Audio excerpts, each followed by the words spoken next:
In mythology, unfortunately, we use this statement very often is that these are texts written by the men for the men. And that's why we do not have any text which has a feminist orientation.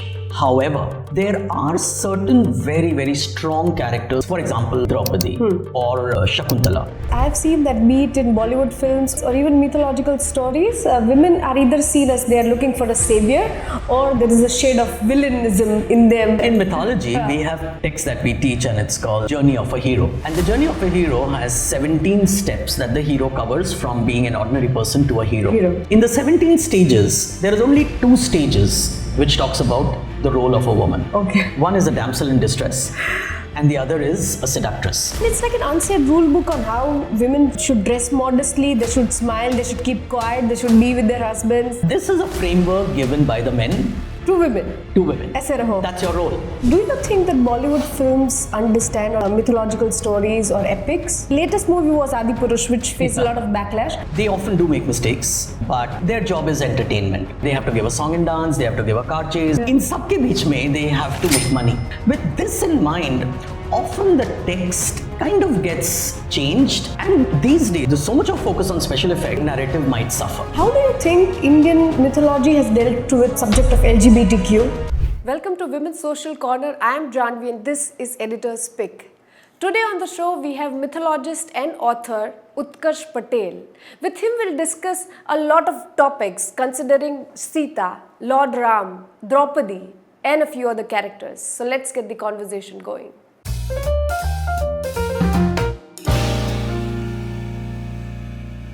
Welcome Utkarshi to the show. My pleasure.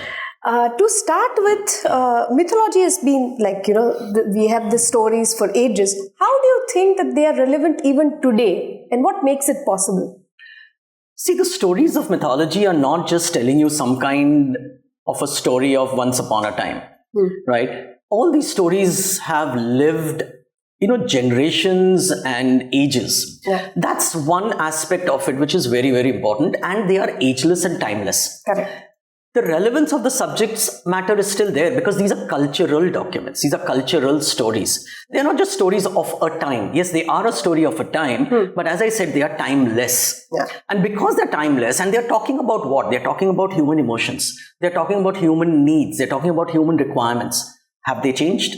Right? They're talking about human emotions like love, romance, lust, jealousy, anger. Have they changed? Have we humans really moved on from saying, okay, we don't have any of those emotions which, let's say, in mythical times somebody had? No, we're still there. Those emotions are there. And thus, those aspects are also there. Yeah. But we must remember one thing is that mythology and these stories must be taken in its given milieu. If something happened 2000 years back, then we must remember that this story happened 2000 years back. Yeah. What was possible, what was relevant then might not be relevant now. Yeah. So we also have to understand that those stories you have to take in context, in milieu. Correct. But not forget them. See, we haven't forgotten them. They were all oral genre stories, but we still talk about them. Right? So that is the significance of it. And I think with changing times, with changing mindsets, the stories have to be told so that we know what is your cultural heritage. Yeah. It's a part of your cultural heritage, which you must acknowledge and embrace. Yeah. And take what is good. Let it go what is not good. When we talk about this term mythology, the first 2 things is Rama and Mahabharata is what comes to our mind. And one of the popular characters was and will always be Lord Ram. What are your thoughts on this character, this person? See, I'll just bring a small difference here. When we talk of mythology, it's a much wider subject. It's a much wider subject. In mythology, we also have a subject called epics. Okay. Right? So the way we look at it, I mean, just being Puritan for the sake of Puritan, we look at Ramayana and Mahabharata and the others like, let's say, Iliad, Odyssey, etc. We see them as epics, right? And in epics, you have heroes. So you have Ram as a hero, you have Arjun as a hero in Mahabharata, or you have a Krishna as a hero in Mahabharata. You have Achilles as a hero in Iliad, like that. Yeah. In that scenario, when we look at Ram, okay, he's definitely one of the most, what should I say, important and influential Characters. in epics. And his influence has lasted till date. We can see that, there are aspects of Ram in our conversation, in our day-to-day aspects, in our proverbs, in our songs, right? That is the influence of a character. So if I'm going to give an example of a good son, I don't have to tell you how good you should be. I'll simply say, be like Ram. If I have to give an example of a good brother, elder brother, I'll talk of that, be an elder brother like Ram. That's the aspect of Ramayana, or that's the aspect of Ram that we have in our society. Sure. So his influence is extremely there and extremely important from a cultural aspect. He's a cultural hero. There isn't one. Okay, look at any other heroes of epics. Look at, if you talk of Ramayana, you can't think of anybody other than Ram as an ideal character. And a well-groomed, well-defined character by the author who wrote Ramayana. That is something we must not forget. That it's the creation of an author, Valmiki, who's created such a wonderful character that half of the world has not read the Ramayana, but they know what Ram is. That is, I think, a powerful character. Very, very powerful character. Here we talked about Ram as a hero. Who are the female characters, strong female characters that you really like when you read epics? See, I'll be honest, in Ramayana itself, we have some very strong characters. Though I know Ram kind of overshadows every other character, but if you look at Valmiki's Ramayana, that's important to mention here, that Valmiki's Ramayana has a very strong Sita as a character. Sita is not a docile character. She's not somebody who's just, a pale shadow of Ram. Right from the beginning, Sita has a mind of her own. She argues, she cajoles, she sort of threatens. When Ram says, no, I'm going to the forest all alone, Sita doesn't allow Ram to even think that this is out of question. I'm going to be there with you. That's the power. Not only that, the number of times Sita influences Ram's decision making and advises Ram. There are some wonderful stories in Valmiki Ramayana where we actually have a Sita telling Ram, I think you're making a big mistake. You should not be doing this. And this is right at the beginning. So that's the strength of a character. Look at Kaikeyi. We have all painted her as a stepmother and, as a mother who's only asking for the goodness and the good future of her son, she's an ambitious mother. She's just ensuring that her son gets to have a good life. She's right in her own way. She's right in her own way, and she's got some promises, right? But you see, the teller always paints a character in a different way. But that's the strength of a character, right? But while Ramayana is not known for strong female characters, I feel there are a lot of strong female characters in Mahabharata. Right? It's full of it. You've got to give it to Vyas, who's created such strong characters, right from Shakuntala, then you have Satyavati, Amba, Kunti, Draupadi. These are all very, very influential women. But we keep talking about Draupadi.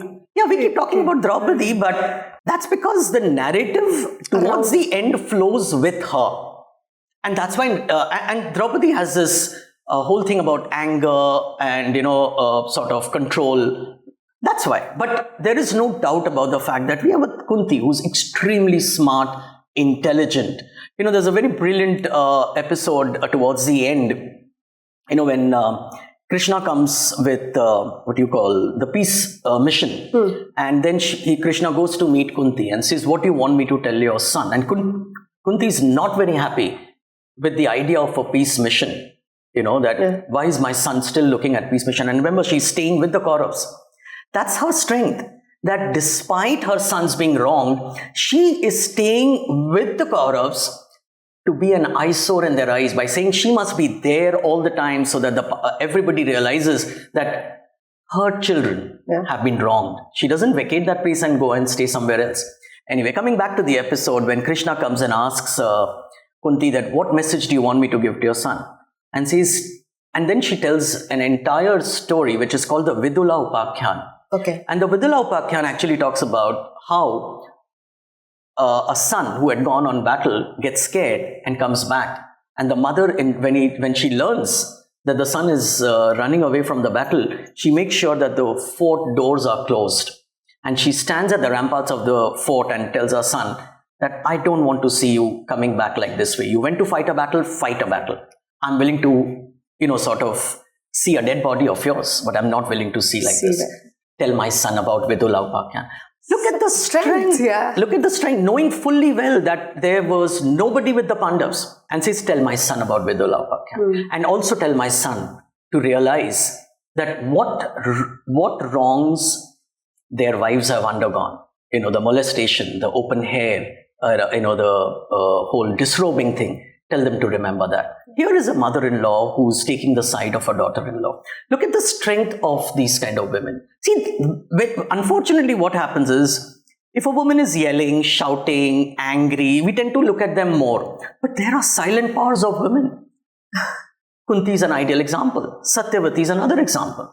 Silent, but they've done what they wanted to do. They've got the way. There wasn't a single thing that Bhishma, when Satyavati, when Shantanu died, Bhishma had to ask every question to Satyavati before he could do anything. See, this kind of narratives are not mentioned in popular stories. In popular stories, you always find Bhishma running the show. No, Bhishma was not running the show as per Mahabharata. He was running the show in conjunction with Satyavati, who was actually the brain behind. You see, these are the strengths of women. So interesting. We don't talk about these women. One character that you've written extensively on is Shakuntala, and the way she was wronged. If you would want to elaborate on her and why you would say that, she was wrong. See, you have to remember that, unfortunately, and I'm using the word unfortunately, people, when we talk of Shakuntala, people talk about Kalidasa's Shakuntala, right? Yes. Kalidasa's Shakuntala is a romantic play based on Shakuntala as a character from Mahabharata, right? And she's the first woman character. And when you read Vyasa's portrayal of Shakuntala, it's unimaginable. She's a smart, strong, fiery woman. She's a mind of her own. Here's a woman who's brought up knowing fully well that she's not a product of love. She's a product of lust. Her mother had come down to seduce her father, and that's how they had a child. And as soon as she was born, both of them deserted her. Knowing fully well that the father is still around. Vishwamitra was there, he had become a sage, but he had never come to see his daughter. She was aware. Imagine a child growing up with this kind of a traumatic past, and then she takes her own decisions and she stands by it. She didn't ask anybody. She could have waited for her father to come back to take a decision as to should she get married to Dushyanta or not. She didn't. She didn't find it necessary. She took her own decision. You might say that was unfair, but look, I'm just looking at it from a very different perspective, that's the power of a woman. But when things went wrong, she didn't blame anybody. Yeah, she took the onus. She took the onus and she went. And in Mahabharata, there are 2 pages or about 3 pages where she walks into the court of Hastinapur and blasts Dushyant. And those lines are written by Vyas. You can't imagine the power that Vyas gives to a woman to sort of say that here is a woman who's just stepped out of her village for the first time in her life, comes into the court of Hastinapur, which was a big power at that point of time, stands alone and talks to Dushyant, who's the king, and the kind of dialogues given you can't imagine. That's the strength. And in my opinion, that was one of the most beautiful stories ever told, where she stands and literally tells Dushyant that what you did at the ashram was unfair to me. And then she doesn't give the evidence. See, in Kalidasa's Shakuntala, she starts looking for the ring. Right? Here she doesn't do that. No, she just confronts. She just confronts and says, why do I need to give you an evidence that you did this? Yeah. You should know me. And in Vyasa's Mahabharata, there is no element of Durvasa Muni, which was brought in much later by Kalidas. So very clearly, Dushyant had just forgotten. He didn't care. Okay. But those lines are unbelievably strong. True. Imagine somebody writing thousands of years back. And I thought that was a story that needed to be told. Yeah. Yes, people have read the nice, soft, romantic tearjerker of Kalidas, but I think what you really needed to know is Vyasa's version. True. Otherwise, we just or just take away his romance. Yeah, it's a romantic dance drama. आपने देख लिया, घर जाके खुश हो गए, happy. But it's much more. Is beyond imagination, and I thought I just loved that part, and that's why I wrote my first book on that.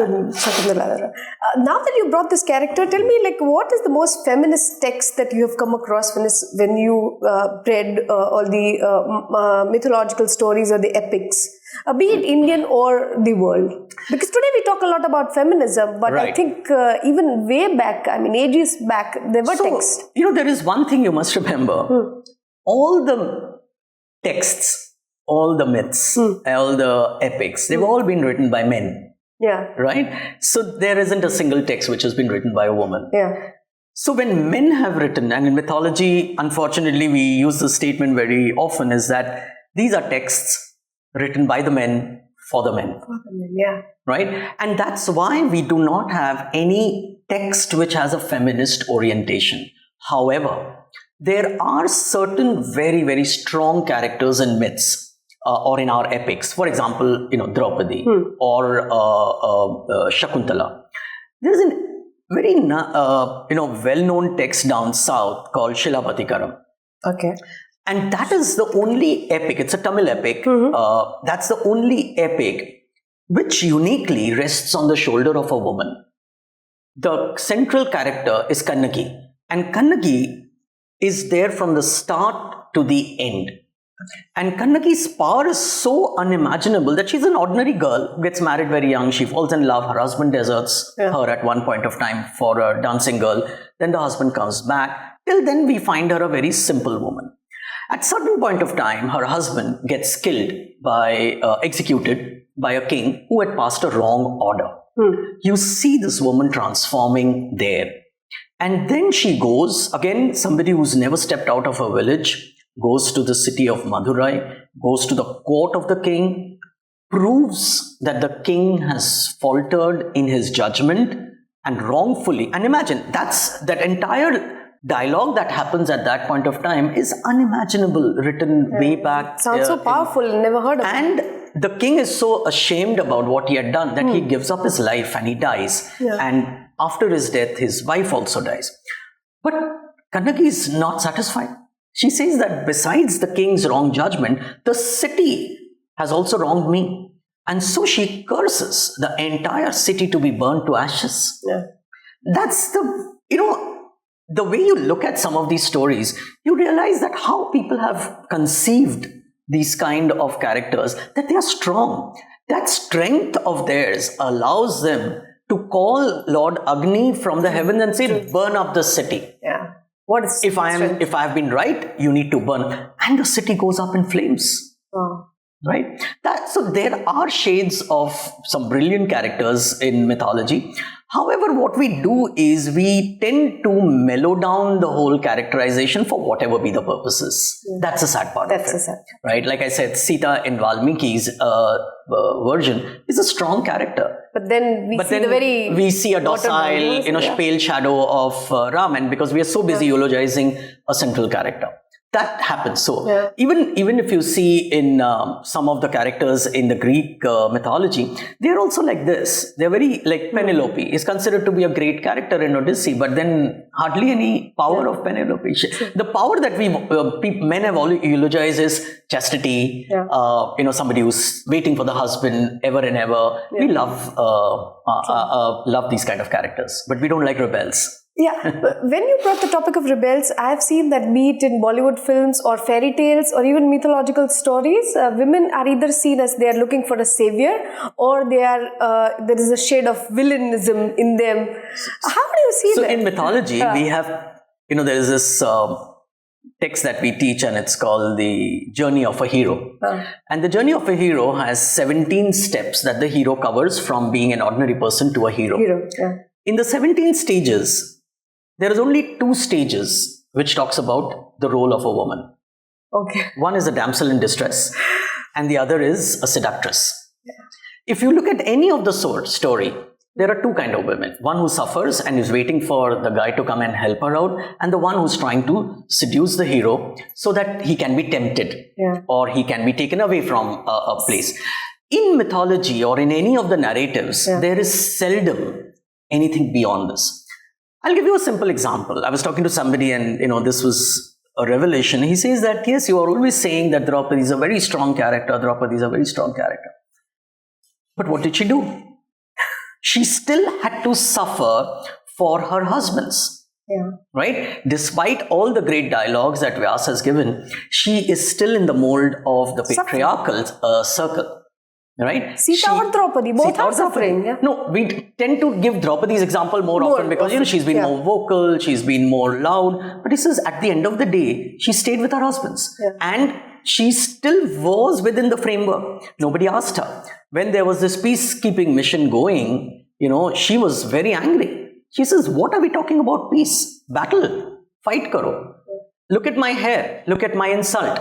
Despite that, nobody bothered about her. That, I think she has a point. Or let's ask her, let's listen to her. She was upset with Krishna also, that saying, after all this that happened to me, you are taking a peace mission to the Kauravas.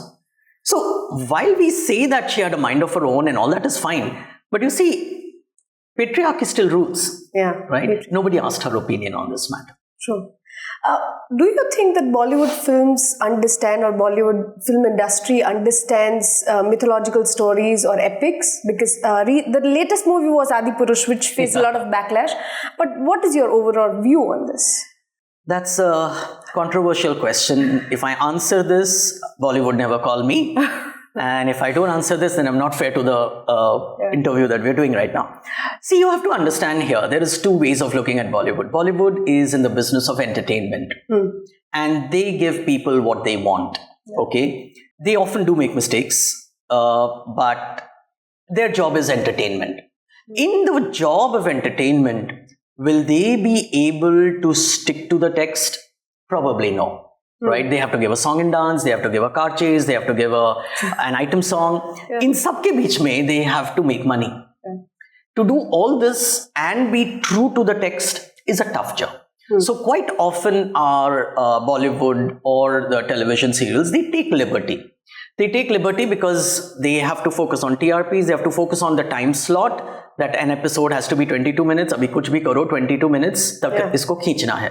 With this in mind, often the text kind of gets changed, molded, adapted.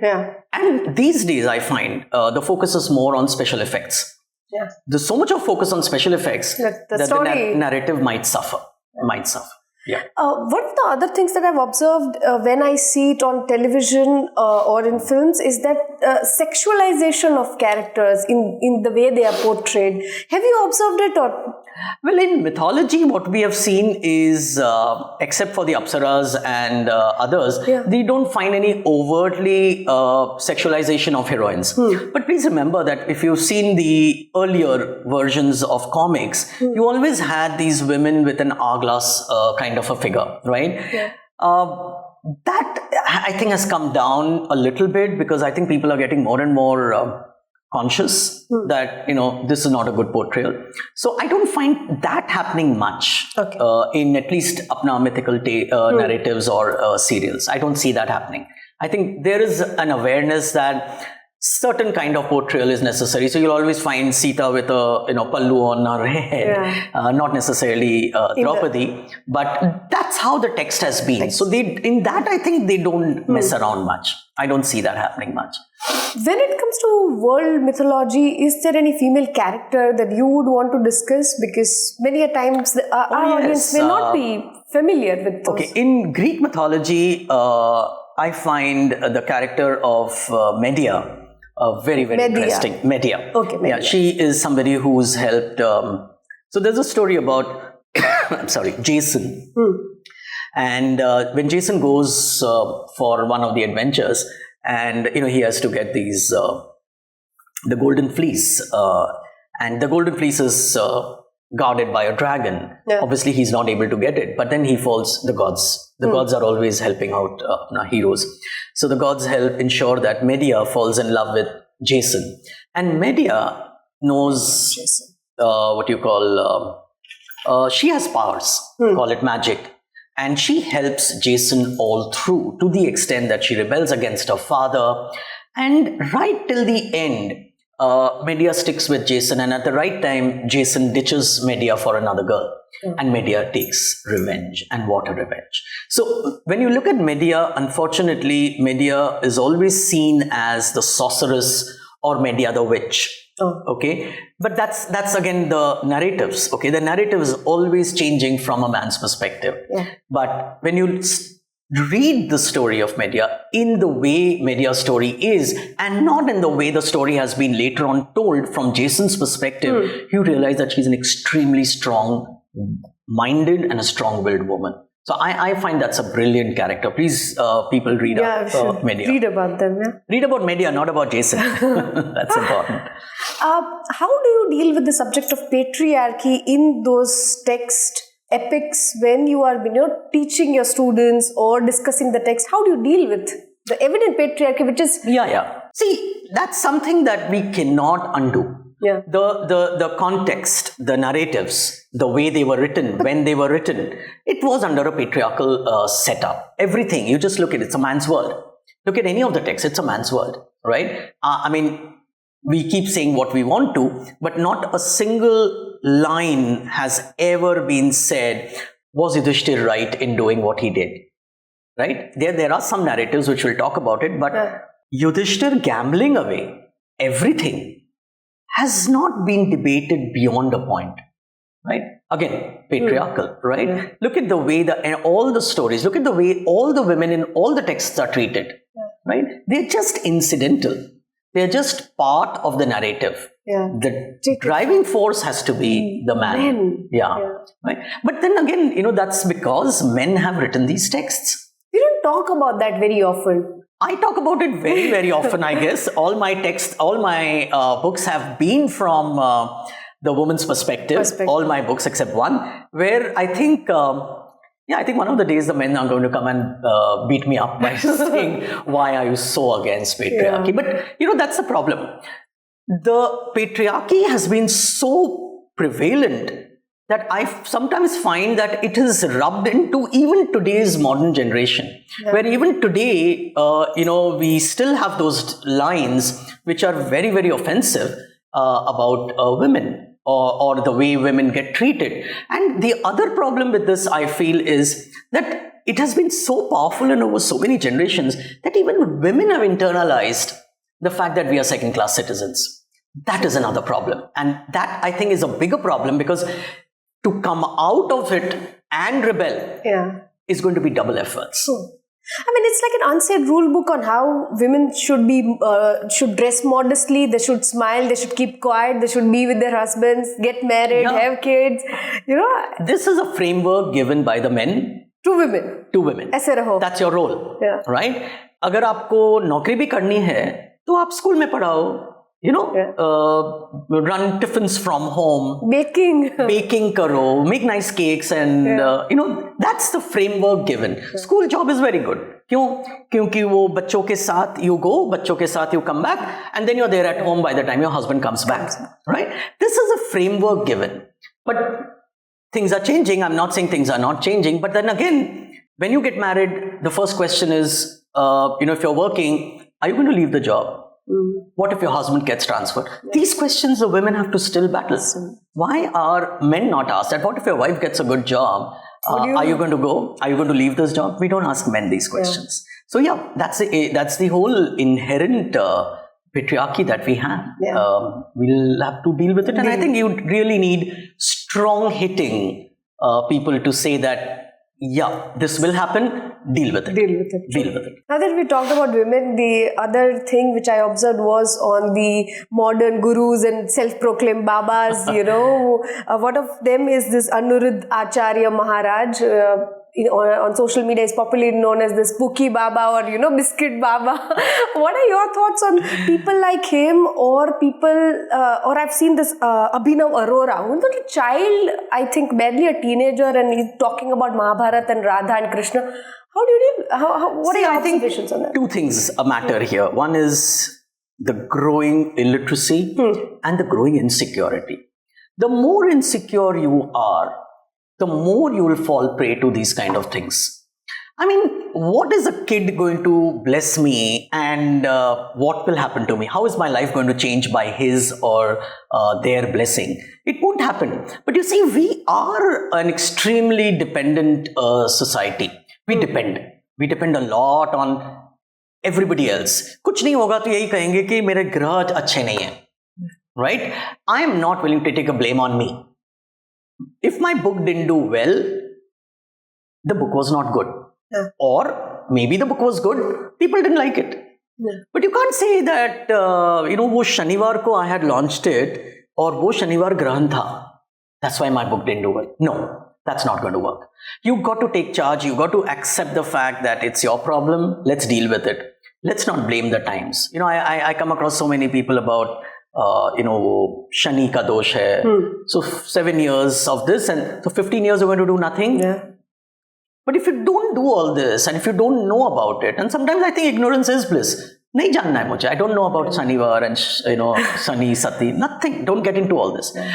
This insecurity of early salvation or some windfall gets you into this. But I still can't understand that despite so many things happening, of all sorts of, we hear all sorts of things about their ashrams and all, still people have so much faith in it. And that comes from, if you ask me, a lot of illiteracy and insecurity. Yeah. If I recently saw a video where a small child, is blessing people, and the child is literally pushing people, aage niklo. And people are queuing up for it. I mean, what insecurity you must be suffering. The child doesn't even know what he or she is doing. Yeah. There's this a kid, who dances around and all that, and people are laughing, making fun of him, that the parents are using the boy in terms of, exploitation. But still people are going there. It's working. True. I think it's all because of insecurity that people have, unfortunately. Recently we saw Kumbh Mela, and one of my observation was a lot of Gen Z, a lot of young people when their need for, experience or putting that on social media. But I see Gen Z being interested in this mythological stories, epics, religion in fact. How do you introduce mythological stories, epics to Gen Z, and why is it important, or is it even important? Well, the stories are important because, as I mentioned earlier, they are part of our cultural heritage. Yeah. You need to know the text, okay? See, if you're reading Shakespeare, okay, which is fine, it's a brilliant piece of literature as far as I'm concerned, then you must read the ancient texts of our country also. Not because our country, their country, I believe in a global world, but I'm just saying that it's a rich cache of texts which you must know. It's in your backyard. And not only that, because of the fact that it's your cultural document, you tend to relate to that document much more than you anyone. So that you must know. That's why in many of the film schools and many of the drama schools today, these texts have been introduced. So I feel that mythology is definitely important because you must know these texts, and they are brilliant and lovely stories. Know it, if nothing, at least know it for the stories. As far as the new generation is concerned, the new generation is often very questioning and seeking very rational answers. Right? Now, the biggest problem that we often feel is that you cannot look for rationality in ancient texts. Okay. Right? Ancient texts you cannot look for rationality. It's a big statement that you cannot look for rationality. No, you cannot look for rationality. If I tell you that the sun rises because Surya has a chariot which is drawn by 7 horses, and he, from the west he goes to the east and then he vanishes, that won't work anymore. But if I tell you that that's how the ancient people understood the rise of the sun and setting of the sun, then you understand. You must know it from that perspective. We are not making fun of it here. When I say that the eclipse happens because a demon has swallowed the sun, and people, make a lot of noise that the dragon throws the sun away. It might sound amusing to a generation, but that's how that time the world then tried to understand mythology, tries to understand science for them. That's why we often say that one school of thought believes that mythology was early man's science. They were trying to understand what is thunder, they were trying to understand what is lightning, what is earthquake, what is a volcano. They also needed answers. Today's science has given it to you, so it's become very easy for you. But for them, that was their science. So you must know it from that perspective, not to make fun of the fact that how can sun have a chariot and what is he driving We understand. That's how we understand a culture. That's how we understand the times. True. As far as Gen Z is concerned, so they look for. That's why I say that you cannot look for rationality. You cannot look for it because there wasn't. And logic, rational, and argument. These are very modern things in terms of ancient texts. When we look at it, these are modern things. That's why you're looking for 2 + 2. But where does the rationality go when you watch a Bollywood film where there's a car rolling 10 times or the hero takes 10 somersaults and kicks 10 people at 10 different directions? Where does your rationality go then? You accept it then, right? And that is definitely not possible. You know it, but you love it. Guys are standing and whistling. So you have to give it to the fact that these are not texts. And remember the fact that myths were not written for the sake of entertainment. They were written for a purpose. And that purpose is to understand the world around them. Through myths, people were trying to understand the world. They are trying to understand the cosmology, the earth, the moon, the sun. People were trying to understand that. That's why it is important for you to learn these stories. But Gen Z, I think, are in a bit of a hurry in life to understand something. That's why they don't want to indulge and spend time on it. So there is everything there has to be a quick fix thing. So there is a sudden trend of everybody going to Kumbh. Let's go. Okay, want to take nice pictures, want to experience it, see the crowd. But this will wane away as soon as they are out of that space. Right? So this kind of an experience doesn't stick with them. So yes, and it's okay. If you're just doing something for the sake of experience, it's okay. I might just want to feel like one morning that I want to go to the temple. Right? Kyun jana hai? Mujhe nahi pata hai. Why is it that today I want to go to the temple? I want to go. Go. It's okay. Right? So I think it's a matter of experience, and of course this Kumbh was very different. This Kumbh was also a product of very, very good publicity and PR work, and that's why suddenly everybody realized that they've committed a lot of sins and they need to wash it off. So maybe there's a lot of FOMO around not going to Kumbh. A lot of FOMO around it. So I heard all sorts of people going to it, and it's happened before, but this time it's different. So few of the last questions. I read one of your blogs, which was written, I think, way back on women not being allowed to enter temples. Menstruation can be one of the reasons, but if you would want to elaborate on, what's your take on this whole idea, which is still prevalent today? There are temples where women are still not allowed when they're menstruating. Right. See, the way I look at it is that there was a time when people did not understand the entire concept of menstruation. It was associated with impurity. It was associated with things that are... People didn't understand what it was. But at the same time, remember, our ancient culture worshipped the motive or the aspect of fertility a lot. We have an entire temple in Assam called Kamakhya, right? Which closes down for 4 days in a year when the goddess is supposed to be menstruating. And that's a very important time for that. In the eastern region in Tripura, there is an entire festival that happens called Kharchi Puja. And that Kharchi Puja is again celebrating the fact that the Mother Earth is undergoing menstruation at that point of time. So here are aspects which are seen as fertility. Now, because people didn't understand this, and probably the concept of hygiene was very different, often women were kept aside. They were weak, so they were asked not to work, stay away. But times have now changed. We understand that a menstruating woman at that time is not an impure woman, and that she doesn't really need to stay away. There is nothing happening. It's just another physiological change that is happening within her at that point of time, which I think people understand. People work, people go to school, college, work. Everything is happening normal. With this acceptance, why is a temple not able to accept it is slightly beyond me. So, but again, if I always look at it in a different way, that if I am not allowed at a place, don't go. Simple. You want to worship God, you can worship God at home. But if it's a matter of right, and if you think it's your right to go and you still need to go, It's a battle. on you. It's a battle. It's a battle which is going to be very tough. And I think the way things are today, we see a kind of a militant resurgence in a belief system which is archaic. So if you're going to, if it's a matter of right and you still think you need to agitate, so be it. Blindly following sometimes. Yeah. So don't follow it. You will have to raise your voice. True. And I am always with people who want to raise a voice, especially women are wanting to raise a voice on something. I think, yes, please go ahead. True. Be heard. As simple as that. How do you think Indian mythology has dealt with the subject of LGBTQ, or have they dealt with Oh, this? yes. And if you our mythology, our texts have every aspect of LGBTQ. Okay. We have stories of cross-dressing. We have stories of same-sex relationships.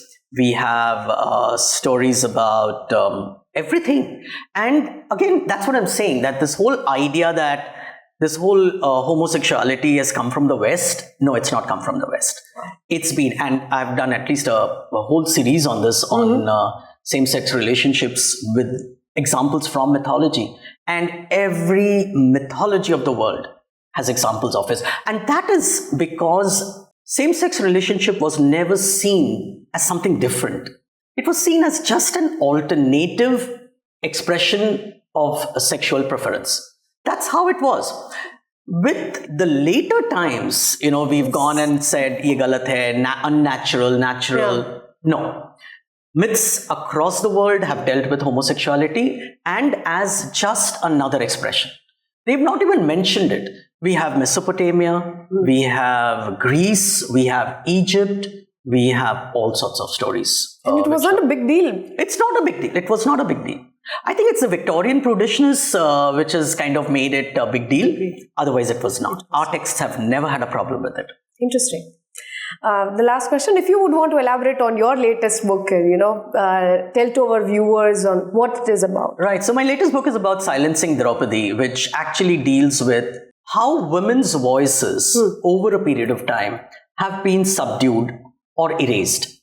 So, it's very commonly we use the word, this is a matter of men, women, औरतों को बोलने की जरूरत नहीं है. That's one way of silencing. When I read, and I've written this in my book, that in Odyssey, Homer's Odyssey, there's a famous line where Penelope, the heroine, comes out, and all she's come out is to tell the bard that why are you playing such sad songs? Why can't you play some happy song? Just for this, the son, who's barely a teenager, tells his mother to go inside, okay, which is as good as saying that why are you speaking here in public? And probably, as many scholars have said, that is probably the first time we hear a man shouting at a woman in public and say, shut up, right? And in Homer's Iliad, in Homer's text, we find a lot of this. We find this everywhere, where we find that the woman's voice is either erased or changed. Take a simple example, Valmiki's Sita story. Yeah. Is there only in Valmiki's version. What happened to the text which came in 14th and 15th century onwards? We don't find that episode of Sita giving an advice to Ram by saying, you're making a big mistake, don't do this. That episode has been removed. Yeah. That's a silencing act, right? I'll give a last example. In Mesopotamia, there was this famous author called Enheduanna. Not many people have heard the name of Enheduanna.